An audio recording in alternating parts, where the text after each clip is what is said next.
Donc, tel que promis, on vous avait mentionné qu'on vous donnerait une situation concrète qui va survenir ici cette semaine au US Open des dames.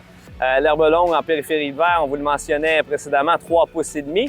Et il y a des facteurs à considérer avant d'exécuter le coup, c'est-à-dire dans le processus, on doit de recueillir de l'information importante. Si la balle s'arrête dans l'herbe longue à proximité du verre à 3 pouces et demi, disons qu'il y a des chances que la balle puisse se positionner dans l'herbe à différents endroits.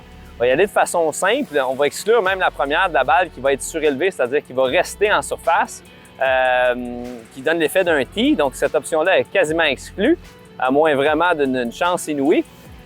Par contre, ce ne sera pas rare que la balle va soit aller se loger directement au fond de l'herbe ou rester un petit peu suspendue, comme si la balle était au rez-de-chaussée d'un immeuble où il y a également un étage souterrain puis un deuxième étage. Donc, c'est important de savoir où elle se situe, cette balle-là.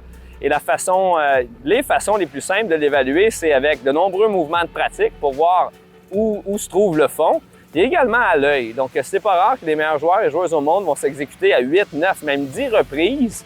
Question d'aller rechercher le bon ressenti, question de faire un choix éclairé sur l'outil qu'on va utiliser et la réaction potentielle du bâton dans l'herbe.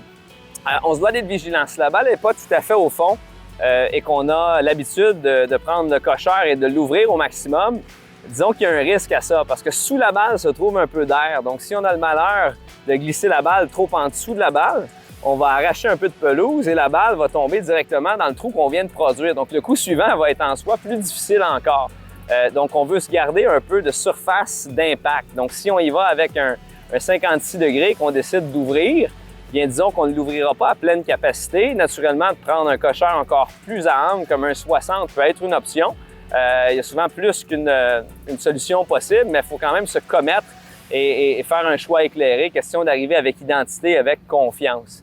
Par la suite, le petit dernier facteur que je souhaite évoquer, qui est peu typique en pédagogie depuis toujours, c'est-à-dire il serait peut-être intéressant de considérer d'appliquer plus de pression sur la poignée, puisque quand le bâton rencontre une herbe aussi dense, disons que les capacités de torsion sont plus grandes. Et de là, la trajectoire de la balle sera affectée, puis également la distance qu'on va franchir. Donc, important de faire des mouvements de pratique, d'aller chercher la bonne sensation sur la poignée et de voir comment la tête de bâton réagit. Donc, on vous donne un indice plus tangible. Je vais prendre une balle ici, je vais procéder comme si j'effectuais un dégagement normal. À la base ici, on laisse tomber, 3, 2, 1, pouf, magie!